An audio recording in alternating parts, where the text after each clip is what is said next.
Perfect. Perfect.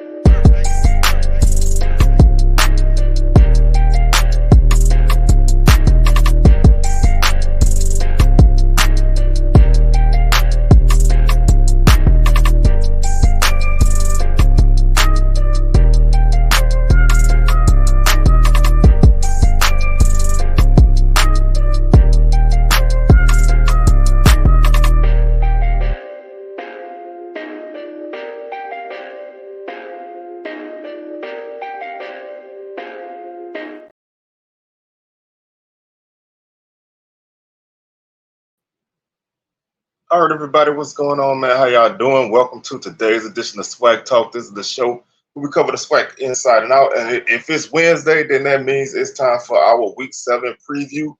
4 conference games on the schedule, 2 non-conference games. It's like homecoming season.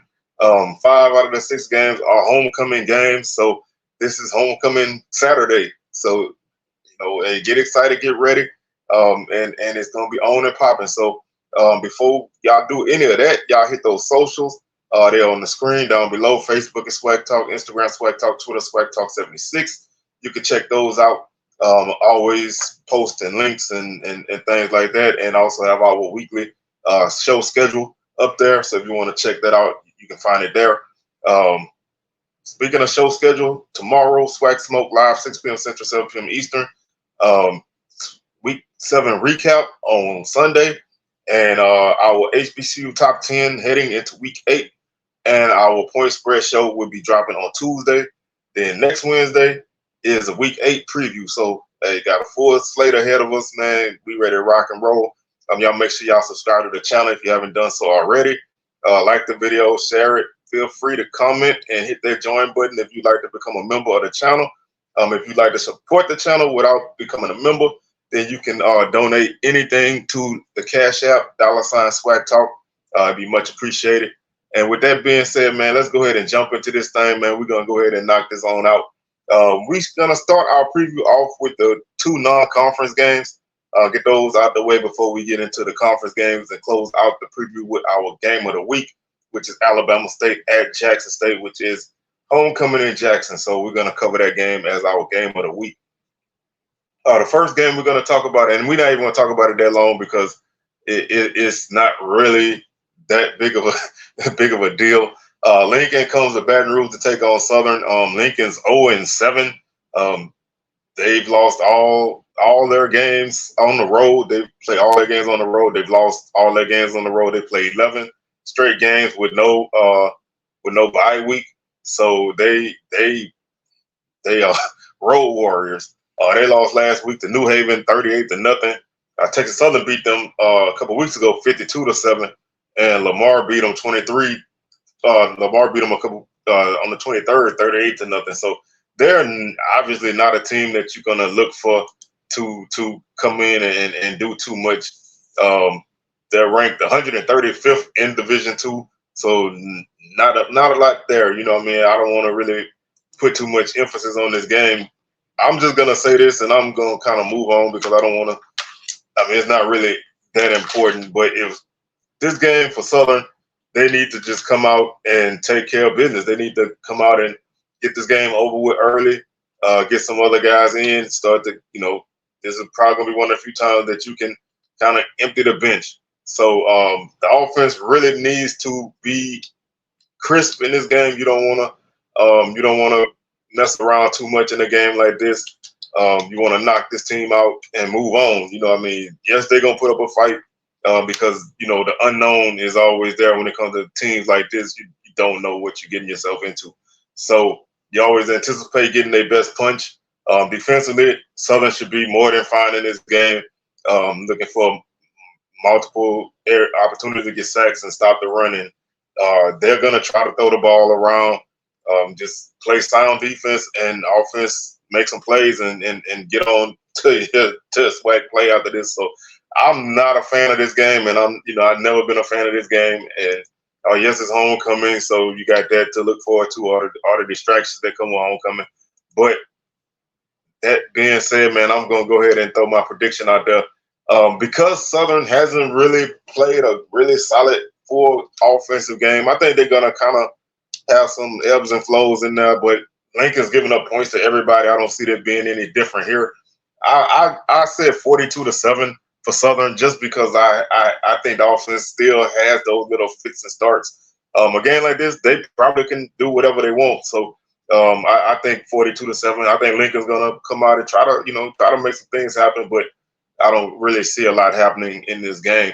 Our next non-conference game is Prairie View at Houston Christian. Used to be Houston Baptist, but now they are the Houston Christian Huskies. We're going to start off with the home team in this game. They come in at 2-4. They they won their first game, lost their next two games, both in blowouts. Then they lost. Then they won their fourth game against Southeastern Louisiana by a score 34-19.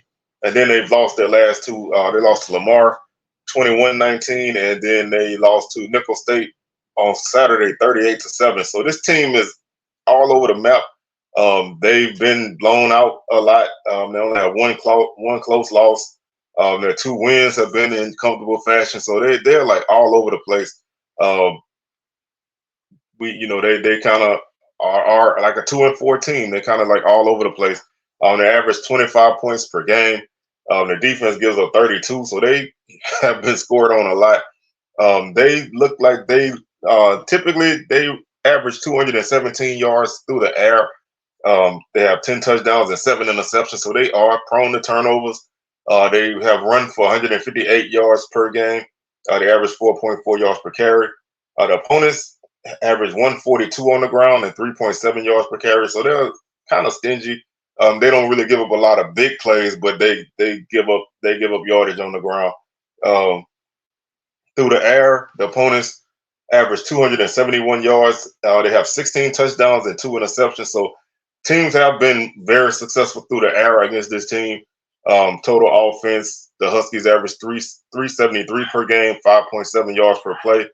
The opponents average 414 per game and 5.9 yards per play. They are pretty solid on third downs at 42%. They are 33% on fourth down. They fumbled the ball 12 times and lost 7, so they have committed 14 turnovers on the season. The opponents have fumbled 12 times and lost 6, so they are -6. They are -6 in the turnover margin. So they haven't won a lot of turnover battles. They do have 15 sacks as a defense. The opponents have 14, so they've gotten some sacks, but they also have giving up a lot of sacks. The opponents average 43% on third down. So, like I said, like an inconsistent team, man. They give and take. Darrell Evans is the leading rusher. He has 354 yards on the season and 1 touchdown. He averages 5.6 yards per carry. Also, Champ Dozier runs for 294 yards, 5.2 yards per carry, and 4 touchdowns. Kobe Suits is the leading passer. He's 85 of 164. That's 51%. So kind of erratic. 9 touchdowns, 7 interceptions. He's turnover prone. The leading receiver is Carl Reynolds. He has 23 catches. Carl, if you watch this game, you're probably gonna hear Carl Reynolds' name a lot. He has 23 catches. Nobody else has double-digit catches. They have 2 other guys with 9 catches and a couple guys with 8. Reynolds has 23 catches for 358 yards, averages 15 yards per catch, and 4 of their 7 touchdowns have gone to him. 4 of their 9 touchdowns have gone to him. So he is the guy for them. I mean, he catches more passes than everybody else. He has more yards than everybody else. He has more touchdowns than everybody else. So you're definitely going to want to keep an eye on him. Rodney Dansby is the leading tackler with 55. Jalen Hunt averages 7 tackles per loss, and he also has 4.5 sacks. Both lead the team. And their 2 interceptions are split between Hunt and Hargrove. Special teams, they average 38 yards per punt, and their kicker is 5 of 6 with a long of 44. He's pretty solid. 1 for 1 from 20 to 29 yards, 3 or 4 from 30 to 39 yards, and 1 for 1 from 40 to 49 yards. Looking at the return game, they average about 7 yards per punt return and 17 per kickoff return. So not a lot of explosive returns. There, the longest kick return is 33. The longest punt return was 30. So they do have some big playability, but not a lot. Prairie View comes into this game still looking for that full game offensively. They played Valley last week, and they kind of did what they needed to do in that game. You want to come in against Valley and take care of business, not mess around too much. This team's they're running the ball well, but they're not running at the level that they were last season when they were averaging over 200 yards per game. They're averaging 178 on the ground right now. They average 21 points per game. They are 207 yards through the air, 75 of 135 with 5 touchdowns and 4 interceptions. 386 total yardage per game, 6 yards per play. Defensively is where the problem comes, especially through the air. The opponents average 293 yards passing. Purdue does have 5 interceptions as a defense, but they've given up 19 touchdowns. They're pretty solid against the run, giving up 128 yards per game and allowing 4.2 yards per carry, but they give up 35 points per game. So they've given up a lot of points in pretty much all their games. Just to look at it, they've given up 34, 45, 69, 20, 35, and then the 12 against Valley. So they've been giving up a lot of points, and that's something that they really need to clamp down on. They averaging the opponents average 422 yards per game, 6.7 yards per play. Prairie View's converting 40% on third downs. The opponents also are converting 40% on third downs. Prairie View has 9 sacks as a defense. They've given up 15. This offensive line I thought would be a strength for this team this season, but they've given up a lot of pressure and given up a lot of sacks. They've fumbled the ball 3 times. The opponents have fumbled once. So they are a +1 in turnover margin, so winning the turnover battle for the most part. Right now, Amar Antoine leads the team in rushing. He has 376 yards on the season, averaging 5.1 yards per carry with 2 touchdowns. Connolly is 73 of 130 passing, completing 56% of his passes, 1,191 yards, 5 touchdowns, 4 interceptions. Brian Jenkins has 14 catches for 292 yards, averaging 20 yards per catch. Spiller is at 12 for 239, also 19.9 yards per catch and 3 touchdowns. Bloomfield also averages 22 yards per catch, and Shamar Savage also averages over 20 yards per catch. So they have some big playability from their receivers. This offense just doesn't have that consistency to continue to move the ball, but they can score points. They can score points, and they have to because their defense gives up points. But Purdue's still a dangerous team on the ground. They haven't really clicked to that level like they did last season, but they're still running well. Keyshawn Johnson leads the defense with 43 tackles. Jamal Marshall, 5 tackles for loss, leads the team. And Marshall and Derek Ray and CJ Presley, they all 3 have 2 sacks on the season. And they have all their interceptions spread amongst 5 different players. The special teams unit is pretty solid, averaging 35 yards per punt. They're 8 of 12 on field goals with a long of 50. So they do have some distance to their kicks. They have a pretty solid kicker from that range. They're 2 of 2 from 40 to 49 yards. So long field goals are something that the Panthers can take care of. So they have a pretty solid special teams unit. Brian Jenkins is solid in the return game, kickoff return game, averaging 24 yards per return. Punt return, he's averaging 7.6, and he's definitely a game breaker. He has the opportunity to break one at any moment. He's an electric guy, and like they say, that's why they call him Juice. He can make a lot of things happen in the open field if he gets the ball in his hands. This is a very interesting game to me. Prairie View, like I said, they're coming off of a win. They've been, up and down all season. Can they continue that? Is the key, because non-conference play, they haven't looked good. They beat Houston Christian last season by 10. I think the Panthers go on the road and get a victory here. I think they win this game 35-30. I think it's going to be a high-scoring game. The defense still has to start to slow some people down, but the offense is very capable, and I think they'll be able to score in this game. So I like the Panthers by a score 35-30, picking up a non-conference win for them and the SWAC. Another win over the Southland would be very good. So hopefully that takes place there. Both of our non-conference games, or excuse me, Prairie View's game kicks off at 6 o'clock. Southern's game kicks off at 4 o'clock. The next game we have is our first conference game that I want to talk about, and that is Valley hosting Pine Bluff. Is homecoming in the Delta. That's a 2 p.m. kick. This is probably, I don't want to say do or die, but if you're looking for a conference win, if you're either one of these teams, this may be your best bet. Now, Valley still does play Bethune-Cookman, so that may be an opportunity. But if you're Pine Bluff, this is probably your best chance at a win in conference play. I mean, because after that you have Alcorn, Jackson, Prairie View, Grambling, and Texas Southern with no break in between those games. So this may be your final chance at a win in conference play and another win in the season. So this is a very big game. I mean, obviously, it's not big to a lot of people. Some say it's a rivalry, some say it's not. But this is two teams with new coaches and new teams. They've looked different. They've approached things different. Pine Bluff's been playing pretty well for the most part. Been in a lot of games.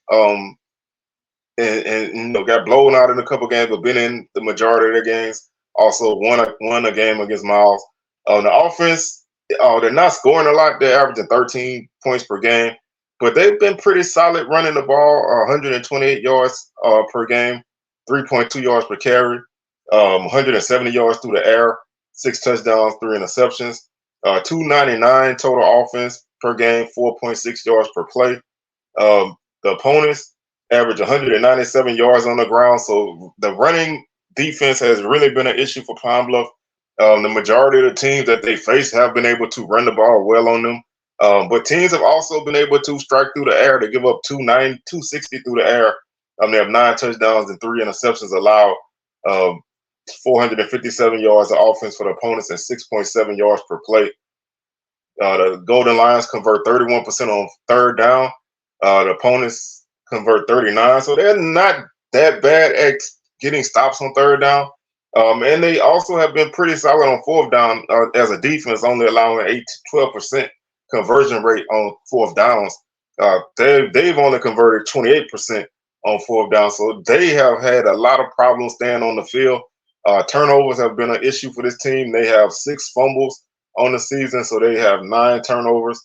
The opponents also have six fumbles. They have 9 turnovers, so they're even in the turnover margin. But they have had some inopportune turnovers. But one fact about Pine Bluff is they've gotten a turnover on the opening possession. They've forced a turnover on the opening possession of quite a few of their games. So if you're Pine Bluff, getting that early turnover can help you. In the case of Alabama A&M, it led to some points. In turn, against Tulsa, it led to points. So being able to force turnovers early, can kind of help keep you, get you going. They just haven't really been able to capitalize on a lot of those turnovers. When you look at the running game, they've been banged up at running back. I'm not quite sure who's going to be taking the snaps at that spot right now, but the bye week should have been good to get some of those guys back. Jonas Davis has been the leading rusher for the bulk of the season. He hasn't really played a lot, and that shows you the kind of numbers that he had put up early. He has 282 yards on the season, averages 5.5 yards per carry. He has 1 touchdown. BJ Curry's another solid back. Michael Jamerson is another back that's capable of running the ball for them. He was banged up a little bit too, so if they can get healthy at that spot, that can help them in this game. Jalen Macon also is a threat with his legs to make some things happen. Macon is the starter at this point. He's 77 of 54-77 for 70% passing, 584 yards, 4 touchdowns, 1 interception. Also, Mekhi Higgins gets in. He's 22 of 48 for 45%, 242 yards, 2 touchdowns, and 2 interceptions.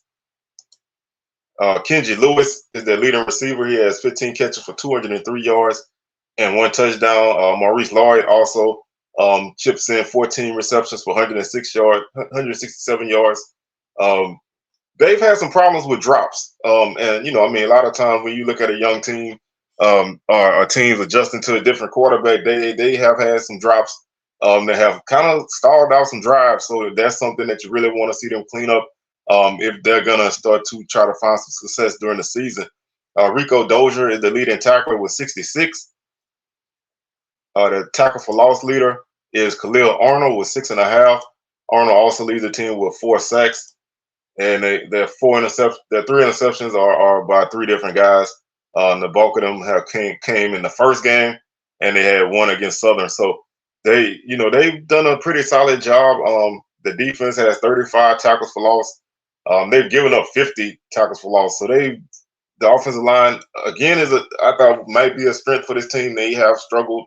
They have struggled as a line, opening up holes and protecting the quarterback.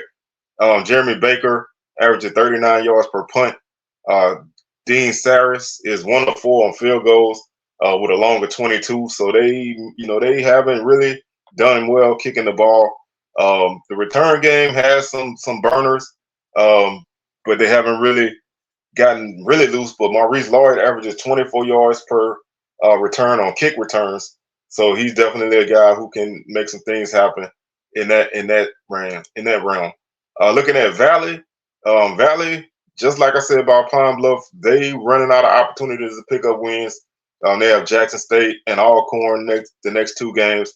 Bethune-Cookman on a Thursday night is probably their only, I won't say only, but probably their next best opportunity to pick up a win.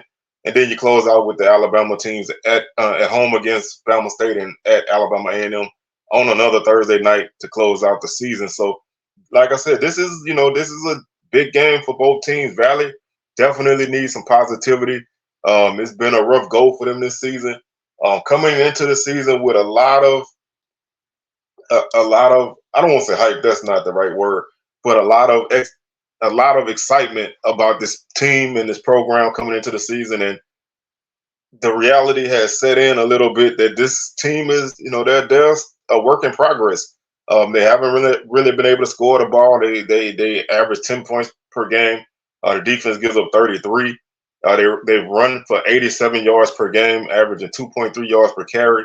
They've given up 158 on the ground, 4.9 yards per carry, 131 yards through the air for Valley per game, 3 touchdowns, 2 interceptions.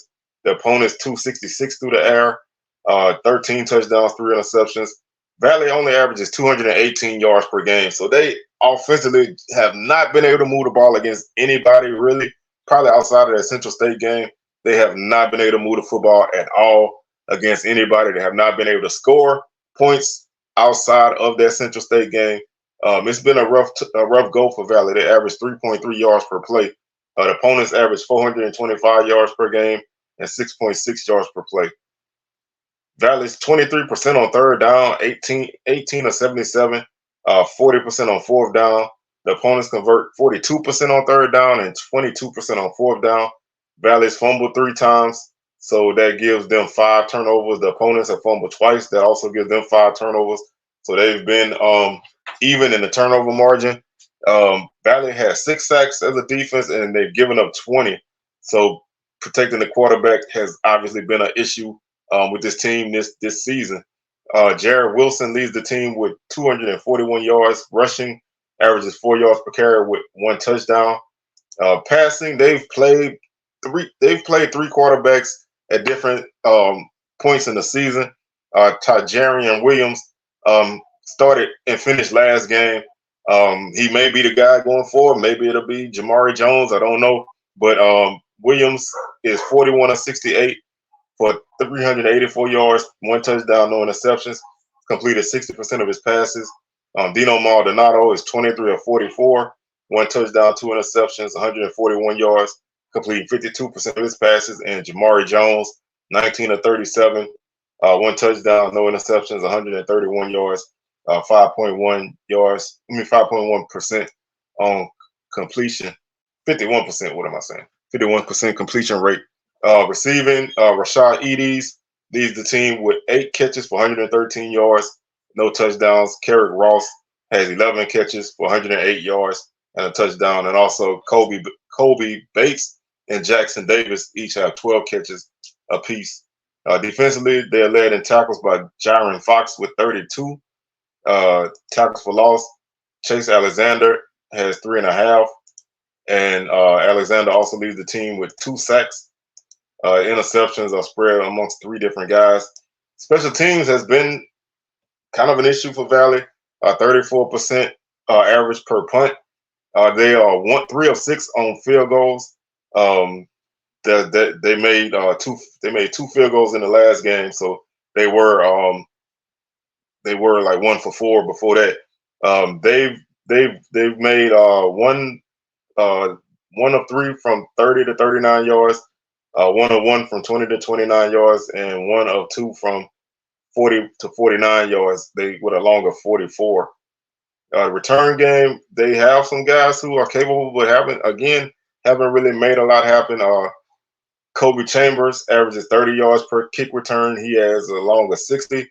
Bobby Shanklin averages 18.2 yards per return, and he has a long of 48. And Kobe Bates averages 7.5 yards per punt return. So all that being said, man, like I said, I think this is going to be a slugfest. I think Pine Bluff, because they've had some success, I think they can kind of find their way through this game, because they've been in some tight games. For a loss to Tennessee State, close, that came down to a late field goal blocked in the 4th quarter. Alabama A&M was a 7-point game that they were driving to tie the score up late. So they've been in some tight games. Valley, Central State is their only close game, and that shouldn't have been a close game, but they've been out of most games. So I think Pine Bluff, coming off the bye week, I think that helps them get healthy and helps them recalibrate. So I think the Golden Lions win this game by a score of 23-10.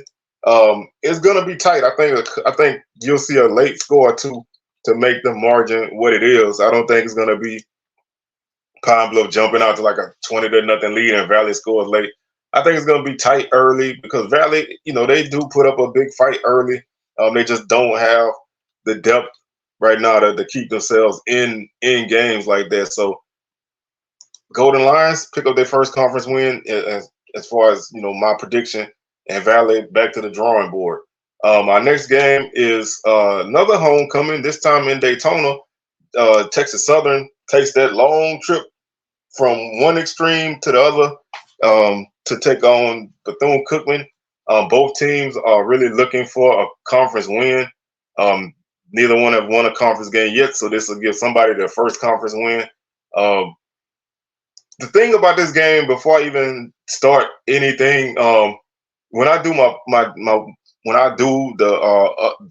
look at the point spreads, Bethune-Cookman was favored by 10.5. And to me, I don't even really understand how that's possible. Bethune-Cookman has not been playing well offensively, especially. Texas Southern, even without Andrew Body, the offense is still capable. They still have a lot of talent and a lot of weapons that they're still trying to, kind of feel their way through, but they still have a lot of weapons. Their defense hasn't been that good, but I think, coming into a game like this, they can get them through. But let's talk about the Tigers first. They're averaging 23 points per game. They're giving up 41, averaging 177 yards on the ground, 5.2 yards per carry. Giving up 193 on the ground, 4.2 yards per carry. 172 yards passing for the Tigers, 8 touchdowns, 4 interceptions. The opponent's 247 through the air, 13 touchdowns, and only 1 interception. This defense last season led the SWAC in interceptions. They only have 1 after 5 games. Interceptions and fumbles are kind of happen when, at random. So, if you lead one year, you may not lead the next year, but that's a big drop off. Um, I don't, they've been struggling to stop teams, and forcing turnovers definitely has been an issue. The opponents average 440 yards per game, 6.1 yards per play. The Tigers average 349 per game, 5.8 yards per play. Texas Southern is 32% on third down and haven't converted a fourth down yet. They 0 for 2. The opponents are 47% on third down and 42% on fourth down. So if they stop you, they tend to still be able. You tend to still be able to extend drives. And the defense can't get off the field. They've only forced 3 turnovers on the season. They've committed 8, so they're -5 in the turnover ratio.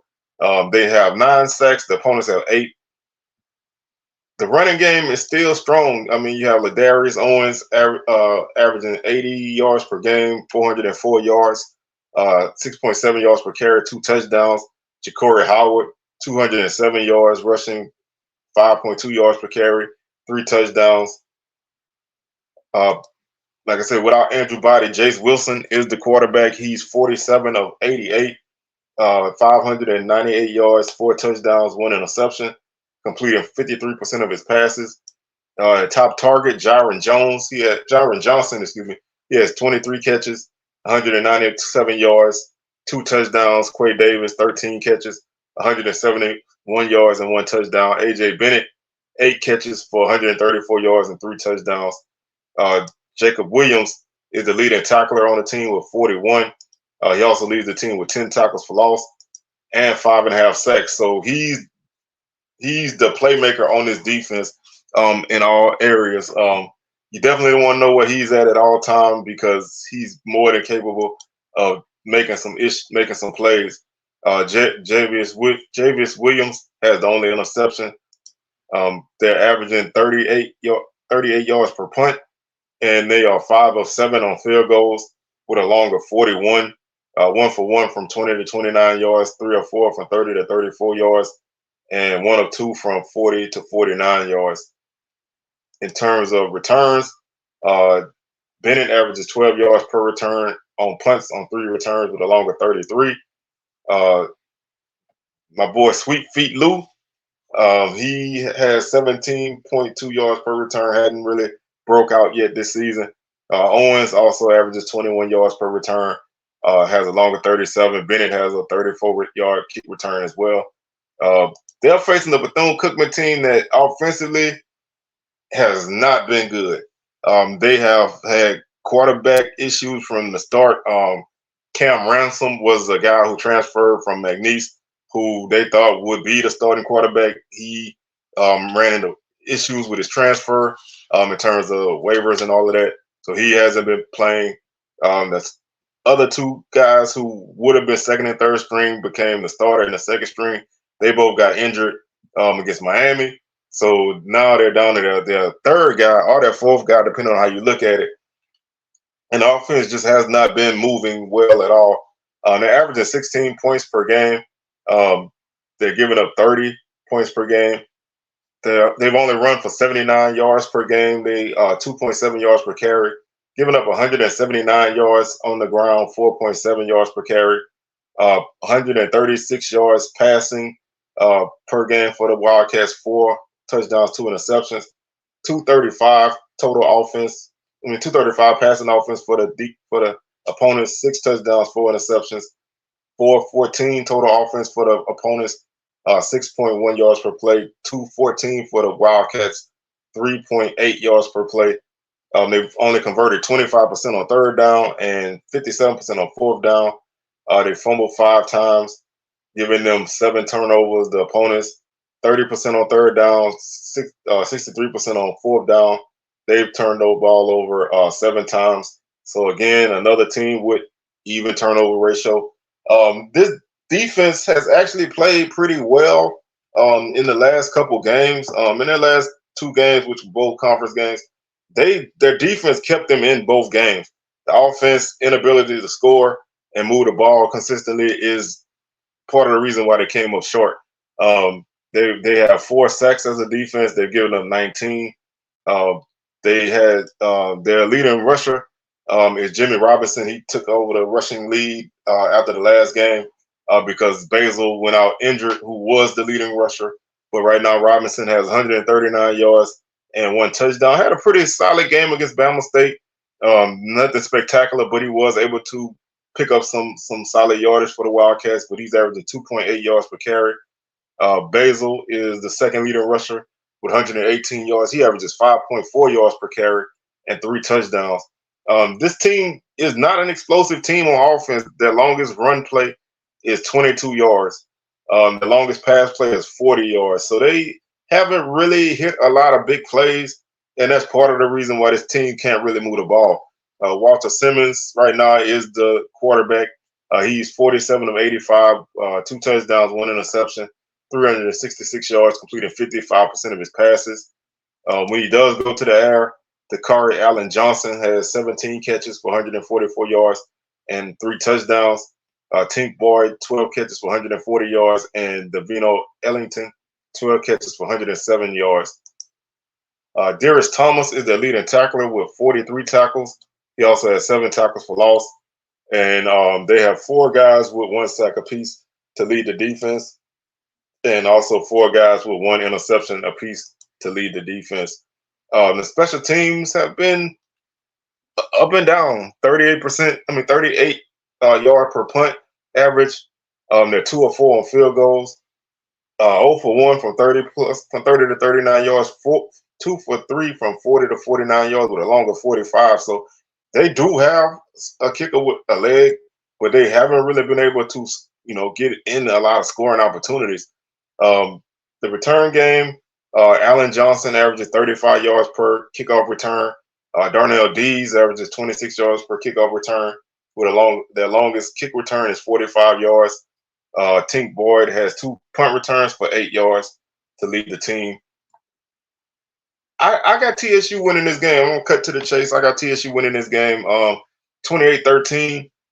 I think TSU is the better team. I mean, yes, they're down Andrew Body, but they still have a lot of great guys on their offense, and they have a really good running game. I don't know how long Bethune-Cookman can play. Pretty solid defense. Not spectacular defense, but pretty solid defense. Before they start to wear down with the offense not playing complementary football. So to me, just like most games, the defense will keep them in it. In most conference games, the defense will keep them in it, but the offense can't keep up. And I think TSU wins this game 28-13. And that takes us to our next game, which is Alabama A&M at Grambling. That's also a 2:00 kickoff, and that's homecoming at Grambling. So it is, like I said, it's homecoming season. And we have a couple more homecoming games on our docket. This one I think this will be the highest scoring game of maybe this one and the Houston Christian game. It'll probably be the highest combined scoring game, I feel like, as far as both teams scoring points or have the potential to score a lot of points because both teams have shown that they can score points. But doing it consistently has been the issue for A&M. The Bulldogs average 32 points per game, 25 for the opponents. They average 140 yards on the ground. They give up 131 on the ground. They average 241 through the air, 13 touchdowns, 6 interceptions. The opponents 211 through the air, 11 touchdowns, 7 interceptions. They convert 46% on third down and 30% on fourth down. They fumble 7 times. To go with 6 interceptions, that's 13 turnovers. The opponents have 11 turnovers, so they're -2. They do have 15 sacks as a defense. Been pretty solid at getting to the quarterback, and they protected the quarterback well, giving up 8 sacks. The running game has been led by Ryan Morrow and Donovan Eaglin. Morrow has 336 yards, averages 5.9 yards per carry with 4 touchdowns. Eaglin, 330 yards, 5.2 yards per carry, and 2 touchdowns. Quincy Casey has started the last few games. Xavier Langford took over for him in the Jackson State game, but Casey is 67 of 107 for 7 touchdowns, 2 interceptions, completing 62% of his passes, 889 yards.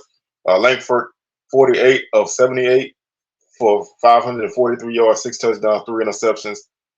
Cameron Young had a big game against Jackson State last week. He has 34 catches for 317 yards and 3 touchdowns. Keenan Hambrick has 15 for 288 and 2 touchdowns. And Terrell Gardner has 17 for 249 and 2 touchdowns. Jordan Mitchell leads the defense with 39 tackles.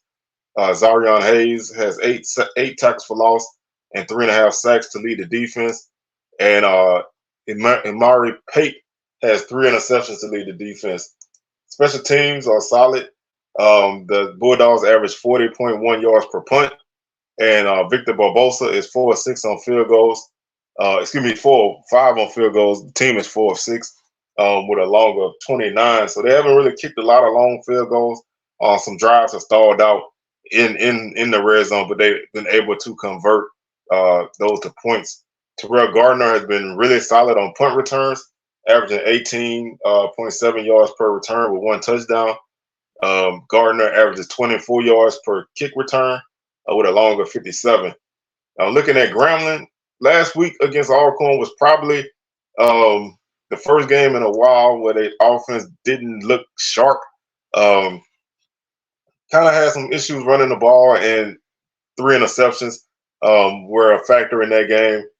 Defensively, they played better, but they gave up. So they gave up some stuff through the air. But they've been able to still, win games. They score points pretty consistently, but the defense has given up points as well. So Grambling averages 32 points per game. The opponents average 32 points per game. 164 yards rushing for the Tigers, 4.6 yards per carry. 186 yards for the opponents, 4.7 yards per carry. Grambling averages 225 through the air, 11 touchdowns, 4 interceptions. The opponents 219 through the air, 14 touchdowns, 6 interceptions. Grambling 389 yards per game with an average of 5.8 yards per play. The opponents 406 yards per game, 6.1 yard per play. Third downs, Grambling converts 41%, but the opponents convert 42. So they can't get stops, but they can extend their own drives. Both units are pretty good on fourth down. Grambling at 62%, the opponents at 58%. Grambling's fumbled twice, so they have 6 turnovers on the season. The opponents have 5 fumbles, so they have 11 turnovers. So Grambling is plus 5 in the turnover margin. Defensively, they have 14 sacks. They've only given up 5, so they've done a good job of protecting the quarterback. They had a young offensive line. I think they've grown up a lot in these last few games. The rushing attack is a two-headed monster. You have Chance Williams with 470 yards and 3 touchdowns. He averages 6.2 yards per carry. Floyd Chalk has 300 yards, 4.3 yards per carry and 6 touchdowns. And also Keelan Elder chips in 123 yards on the ground and 1 touchdown and 4.4 yards per carry. Miles Crawley is 107 of 181, 1,339 yards, 11 touchdowns, and 4 interceptions. He has to be he has to be right now the most consistent quarterback in the conference. Aaron Allen probably will have a lot to say about that the last few weeks, but Crawley has looked really good for Grambling. Like I said, last week was kind of a game that was not his best, but he has the ability to get back on track. Antonio Jones has 26 catches for 387 yards and no touchdowns. Lyndon Rash has 24 catches for 284 yards and 6 touchdowns. He's definitely the big play guy on that offense. Lewis Matthews leads the defense with 58 tackles for loss. Javon Carter has 6. Sundiata Anderson has 5.5. Anderson and Carter both have 3 sacks to lead the defense. And Cedric Anderson and Trent Henry each have 2 interceptions to lead the defense. Grambling's kicking game has been really good. Jimmy Isles averages 41.5 yards per punt. Tanner Rinker is 6 of 7 on field goals with a longer 38. He's 3 of 4 from 20 to 29 yards and 3 for 3 from 30 to 39 yards. The return game, the punt return game, right now they're averaging 4.5 yards per return. Kickoff returns, they're averaging 14.3 with a long of 32. So not a lot there yet, but they will have opportunities.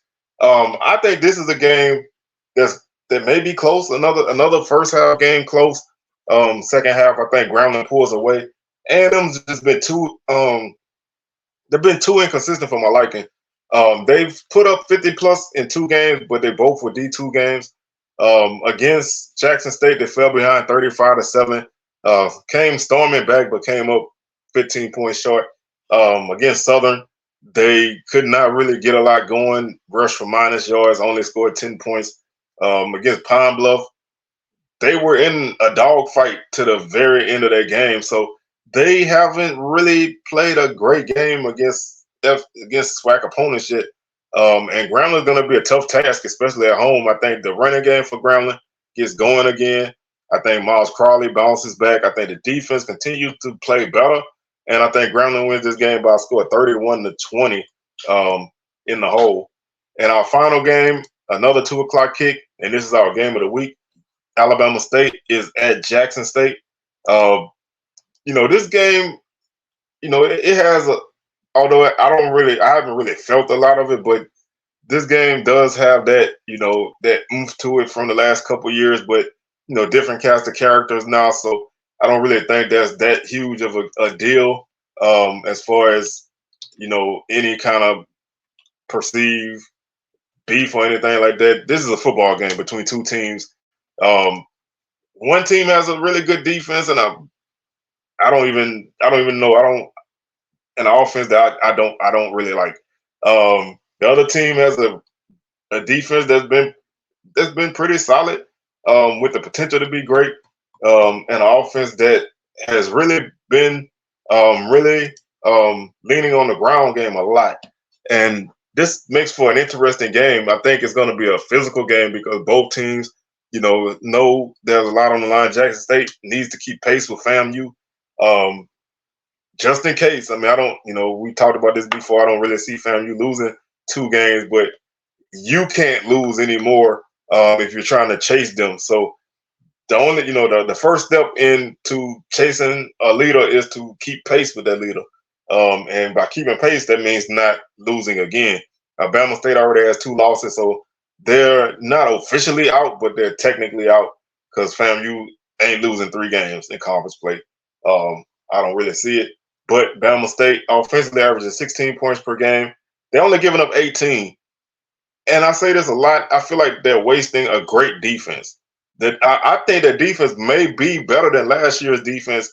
The offense, it just doesn't have any flow to it.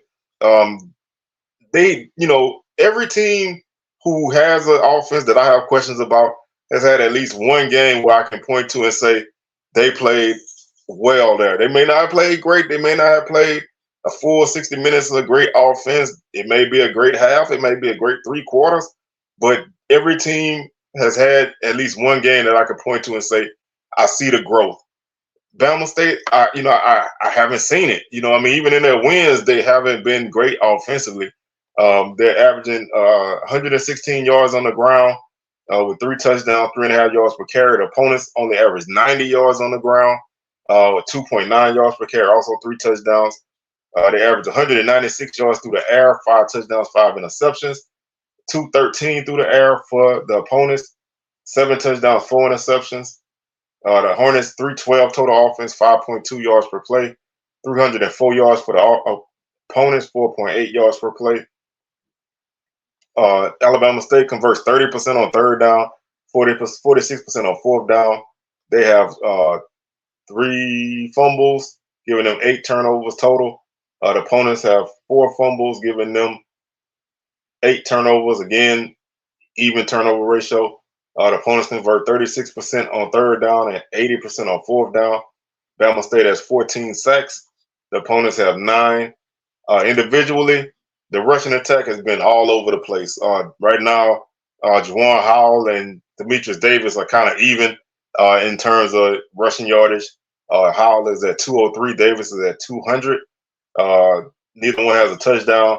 3.7 yards per carry for Howell, 4.8 for Davis. Marcus Harris has come on late in the last couple of weeks He has 128 yards and 2 touchdowns, averages 4.7 yards per carry. He's been a really solid addition to that run game, although there's not a lot going there, but he's been a bright spot late. They still playing two quarterbacks. If you watch anybody's show and they cover SWAC football, they're gonna talk about Bama State playing two quarterbacks and how they don't need to be doing it. At some point, I think you need to pick a guy, and when I say at some point, I mean now. You need to pick a guy and ride with him through good and through bad. I mean, if Davis is gonna be your guy, then you ride with Davis. If Stewart gonna be your guy, then you ride with Stewart. Because this does not give your offense an opportunity. Stewart is 44-72 for 568 yards, 2 touchdowns, 2 interceptions. Davis 42-61, 413 yards, 3 touchdowns, 3 interceptions. Both complete over 60% of their passes. And the bulk of those passes go to Keyshawn Johnson. He has 33 catches for 425 yards, 3 touchdowns. Probably be first team all conference. I mean, he's the guy. Isaiah Scott's the only other guy with double-digit receptions with 11 for 160 and 1 touchdown. Defensively, I don't even need to tell you who leads the defensive tackles is Bubba Adams. 60 tackles on the season to lead the team. He also is tied for the team lead with Traquan Thomas with 6 tackles for loss. Thomas leads the defense with 5 sacks, and the 4 interceptions are spread out amongst 4 different guys. Special teams have been very hit or miss. The punt team averages 37 yards per punt. Field goal unit has not been good. They're 44%, 4-9 on field goals. 4 of 5 from 20 to 29 yards, and 0 for 1 from 30 to 39 yards, and 0 for 3 from 40 to 49 yards. They have a longer 29. So they have had a lot of problems with the kicking game.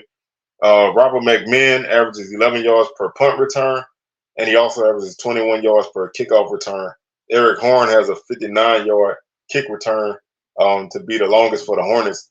And kind of like what I said about Bethune-Cookman a couple games ago, Bama State doesn't really have a lot of explosive plays on offense.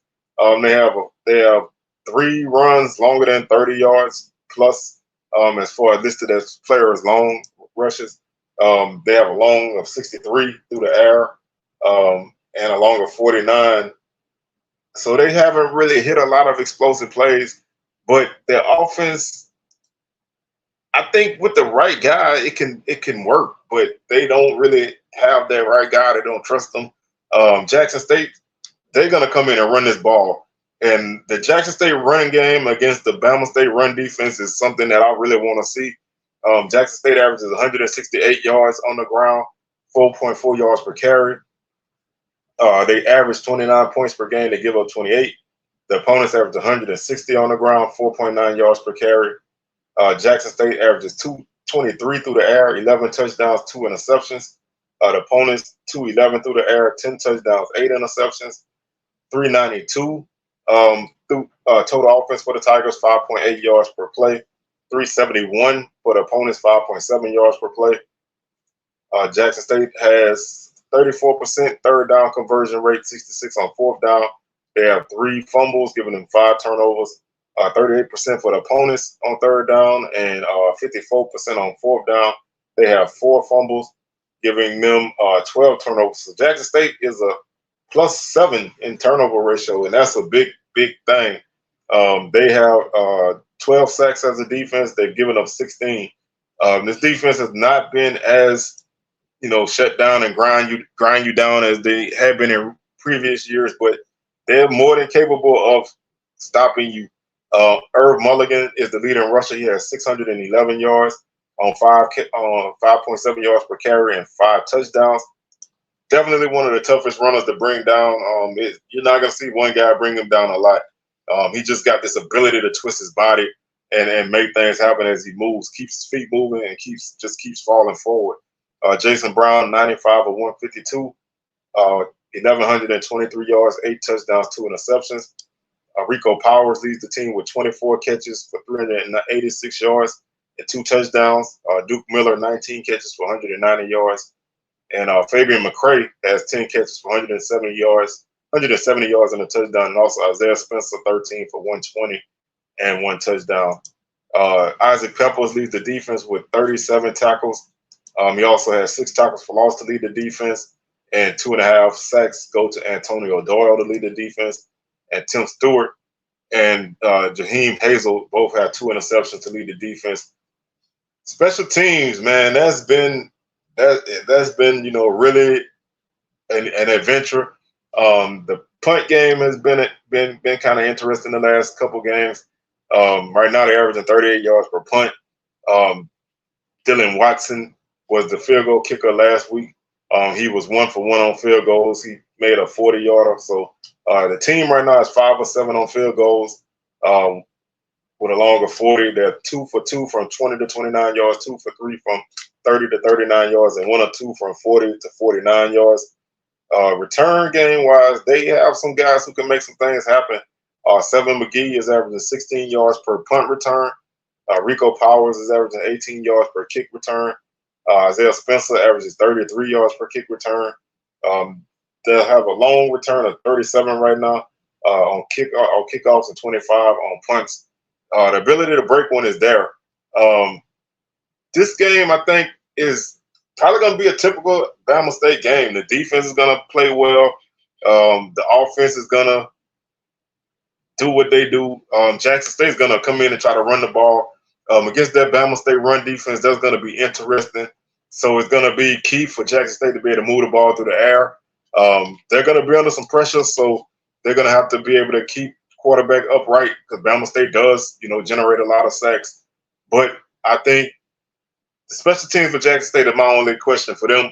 But I think they have enough to win this game against Bama State. This is going to be a physical game. It's going to be a knockdown game.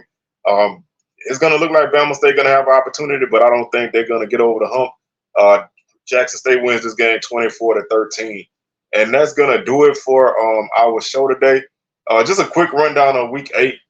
We have 5 conference games next week. Jackson State is at Valley, Alcorn is at Pine Bluff, Southern is at Bethune-Cookman, and FAMU is at